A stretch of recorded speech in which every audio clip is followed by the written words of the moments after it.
Okay, ganito na ang nangyari sa akin pagkatapos kong gumamit ng Regiolove.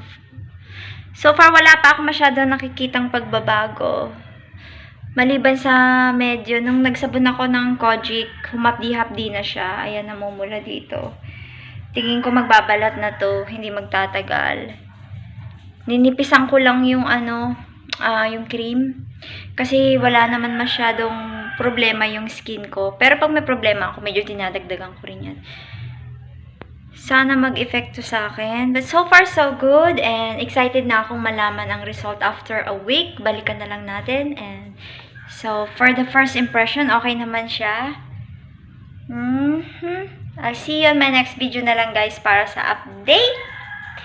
And thank you. Thank you for watching.